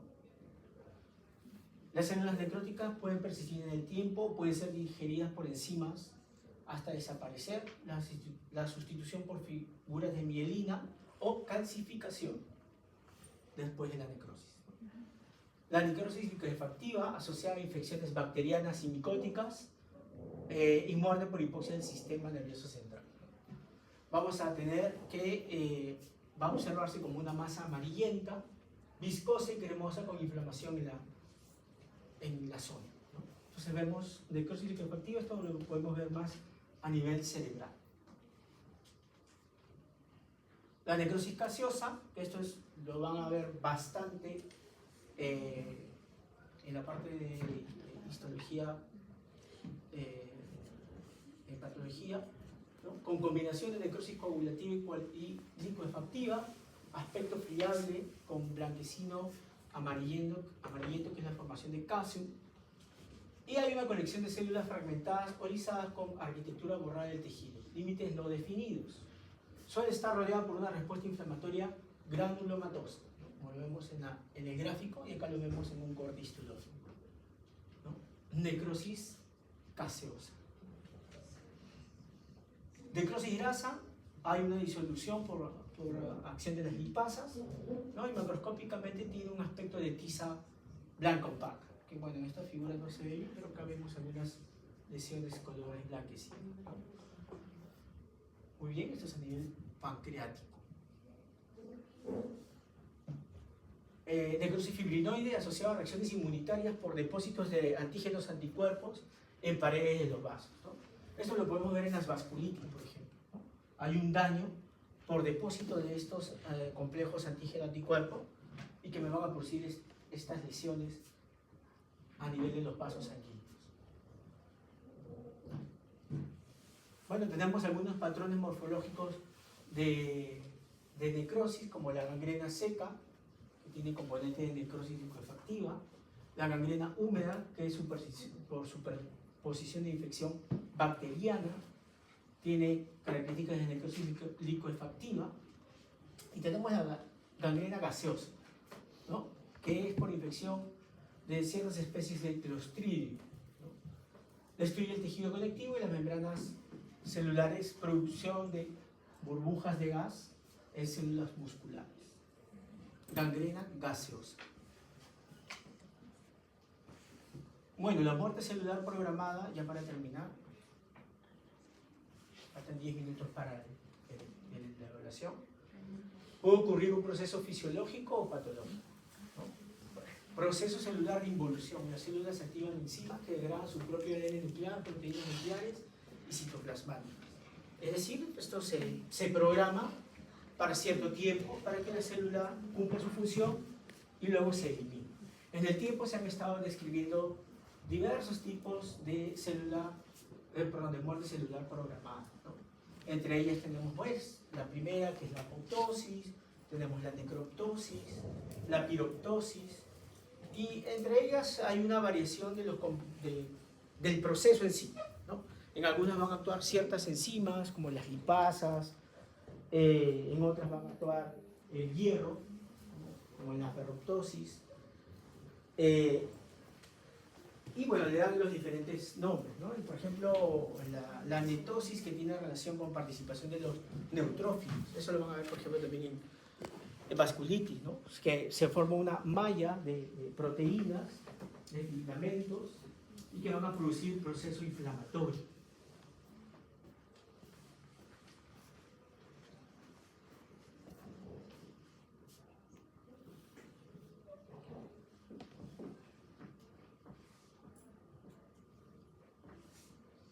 Como les expliqué, en el tiempo, pues se ha estado evaluando según se ha estado estudiando el proceso en sí, porque en un inicio se describió apoptosis. La apoptosis es la muerte celular programada y este es su proceso. Pero en el tiempo se fue describiendo ya, digamos, procesos alternativos que nos pueden conllevar a diversos tipos de nomenclatura, ¿no? Algunos de ellos ya les he estado mencionando, para que vean que más o menos para el año 2022 se han descrito ya la aerobosis y la cuproptosis. Muy bien. Apoptosis. Entonces vamos a terminar ya con estas dos diapositivas. Les recomiendo revisar esas dos referencias bibliográficas. Tenemos entonces que la apoptosis tiene dos mecanismos descritos, ¿no es cierto? Bueno, existe uno más, pero acá tenemos dos mecanismos. Uno que es la vía extrínseca, por un estímulo externo, y que está asociado a proteínas a receptores del tipo TNF y FAS ligando. Y tenemos la vía intrínseca, que tiene que ver con lesiones internas en la célula, como por ejemplo hipoxia, daño en el ADN, y que nos va a conllevar a la apoptosis. Entonces, recuerden cuántas vías tenemos para activación de la apoptosis. Dos. Extrínseca e intrínseca, ¿no? En la extrínseca participan receptores del tipo TNF y FAS ligando. En la intrínseca no tenemos receptores, pero están debidas a daño en sí de la célula, como daño del ADN o hipoxia. ¿Está bien? Muy bien. Posteriormente a la activación, en el caso de la vía extrínseca, tenemos activación de estos receptores que nos van a conllevar a la formación de vías de receptores con activación, en este caso, de la caspasa número 8. ¿Ya? Y que nos va a conllevar posteriormente a la activación de la caspasa número 3 para la producción de apoptosis. Esto estoy hablando de la vía extrínseca. Con respecto a la vía intrínseca, acá hay una serie de proteínas que participan, ¿no? Tanto la BCL2 y las BACBACs. Estas proteínas que tienen relación con el aumento de la permeabilidad o la liberación del citocromo C de la mitocondria. ¿Y qué tiene que ver el citocromo C? La liberación que me va a conllevar a apoptosis, ¿no es cierto? Entonces, acá tenemos un grupo de proteínas que van a interactuar con los estímulos, que son las proteínas de tipo BH3, y que obviamente van a conllevar a activación, ¿no?, de estas proteínas BACBACs, que me va a favorecer la liberación del citocromo C. Al salir el citocromo C, me va a conllevar también activación de la caspasa 9, producción a la caspasa 3 y conllevar a la apoptosis. En el caso de la liberación del citocromo C a nivel del citosol, se puede producir la formación del apoptosoma. ¿Ya? Recuerden, entonces son dos vías, ¿no es cierto? Intrínseca, extrínseca. En la extrínseca tengo participación de receptores de tipo FAS, ligando, FAS y TNF. ¿Qué es TNF? Factor necrosítico.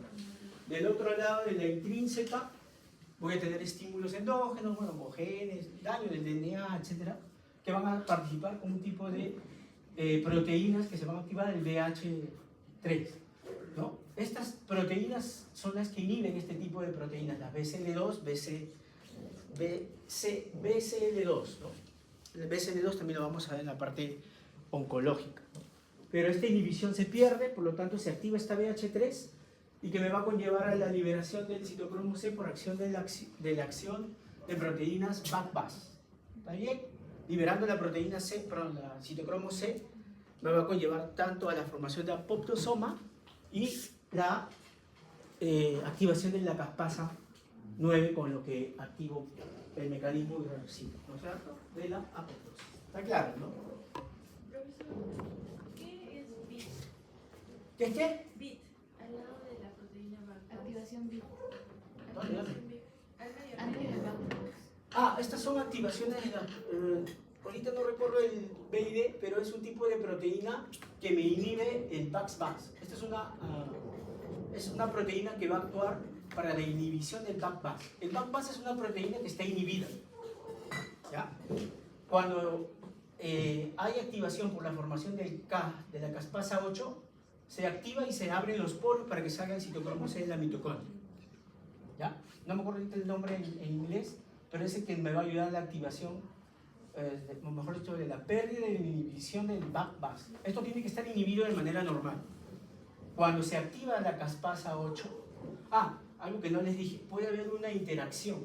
Por eso es que ustedes ven estas flechitas de acá, ¿no? Una interacción entre la vía extrínseca y la vía intrínseca, ¿no? Tiene que haber una activación de estos tipos de proteínas BACS para que el citocromo C se pueda liberar. De lo contrario, pues esto va a permanecer inhibido si es que no se activa el BID, y por lo tanto no va a haber liberación de citocromo C. Eso vamos a ver de repente acá. Este gráfico es más enredado, pero esta es la vía intrínseca en sí, ¿no es cierto? Es lo mismo, solamente que con más flechas, ¿ya? Tenemos igual esta es la vía mitocondrial o la vía intrínseca con producción de ciertas proteínas por las injurias. Tenemos las proteínas PUMA, PIN, BH3, y que van a hacer obviamente que estas proteínas activen, ¿no?, el BACBAS, que nos van a ayudar a la liberación del citocromo C y la formación del apoptosoma. Existen otras proteínas que van a actuar como la APAP1, el SMAP diablo, que tienen relación con inhibición de ciertas caspasas. Y esto tiene que ver más en la parte oncológica, que eso lo vamos a revisar en la fisiopatología de ciertos patrones oncológicos. Recuerden que a nivel de la vía extrínseca tenemos la activación de ligandos en receptores, ¿no? FAS ligando, TNF, también es un tipo de receptor. Bueno, eso es justo lo que les preguntaba. ¿Qué es el eferocito o la eferocitosis? Bueno, ustedes como ven, una vez que ya una célula apoptótica se han generado los cuerpos apoptóticos, ¿qué pasa con esos cuerpos apoptóticos? Entonces, la eferocitosis, la eferocitosis, en este caso los eferocitos, es justamente esa función que tienen ciertos fagocitos para eliminar estos cuerpos apoptóticos, ¿ya? Bueno, acá lo que nos dice es que esto es un esquema de esta revista, que es un artículo muy interesante, en el cual hay células especializadas para ciertos tipos de apoptosis. Como les dije, hay diversos tipos de apoptosis descritos, pero también existen fagocitos especializados en diferentes tipos de células que hayan muerto por apoptosis, ¿no? Y es esto lo que más o menos nos explica este gráfico, ¿no? dependiendo de la función, puede ser un solo esferocito para diversas funciones, o sea, un solo fagocito para diversos tipos de células, o puede ser diversos tipos de fagocitos para cada uno con su correspondiente célula en estado de muerte programada, o puede existir una célula especializada. Por ejemplo, las células de Sertoli son células especializadas que van a fagocitar a nivel testicular cuando existe la apoptosis a ese nivel. Entonces, bueno, es un gráfico que nos ayuda a ver que hay diversos tipos de fagocitos, ¿no?, con células especializadas. Bueno, en resumen, diferencias entre apoptosis y necrosis. Necrosis, edema, apoptosis, reducción del tamaño celular. Membrana plasmática rota en necrosis, intacta en la apoptosis. Recuerden que los cuerpos apoptóticos, cuando se forman, hay todavía membrana. Contenido de células, digestión enzimática, contenido puede salir de la célula. En la apoptosis, intacto, pueden liberarse cuerpos apoptóticos. Función fisiológica o patológica, siempre es patológica en la necrosis, y en la apoptosis generalmente es fisiológica, pero también puede ser patológica, ¿no? Muy bien. Muy bien, chicos. Creo que vamos a, como nos va a faltar tiempo, pueden entrar a sus, para comenzar